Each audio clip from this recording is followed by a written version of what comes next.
Well, hello there, guys. Agrippa Maxenius here, and I try to stay away from these political videos, but every now and again there's a topic that comes up that I really want to talk about. Now, recently, a user, Mr. Coffee Cup, appreciate your comment, mentioned something about North Korea declaring that the United States had crossed a border, crossed a boundary, and that they were going to declare war.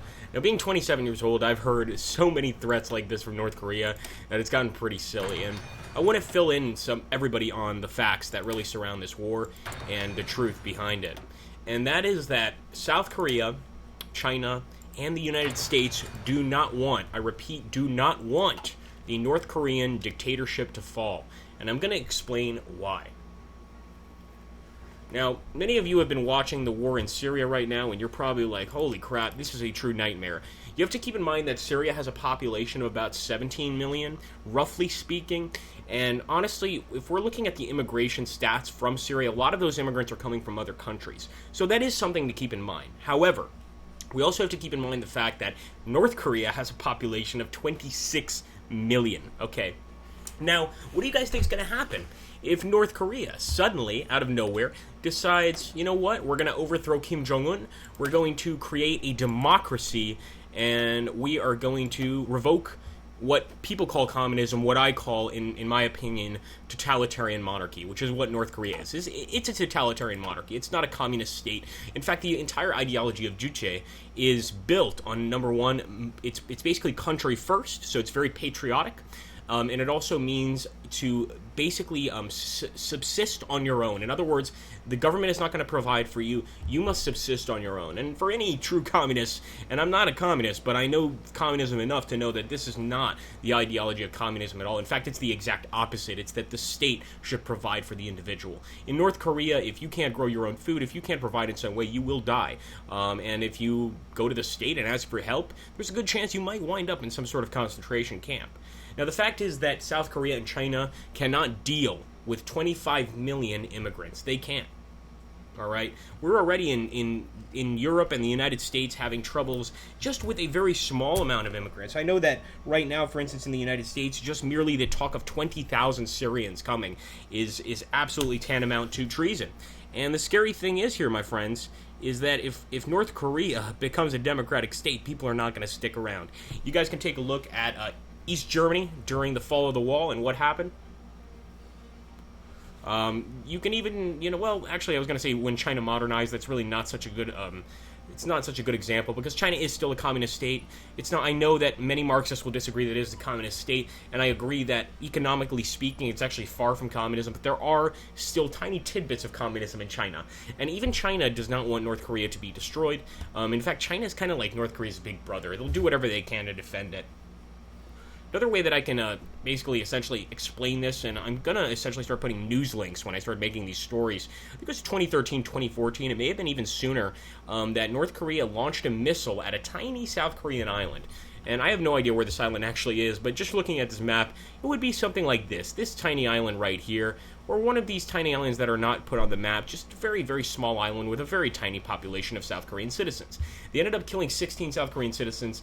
The South Korea did not respond at all. In fact, I don't even think South Korea said anything negatively about North Korea regarding the incident.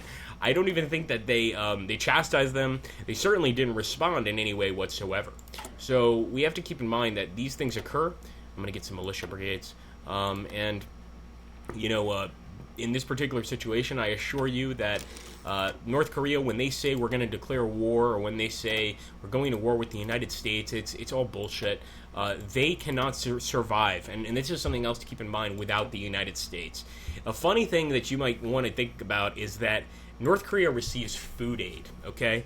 And do you guys want to know what one of the top countries to send food aid to North Korea is? It's the United States. That's right.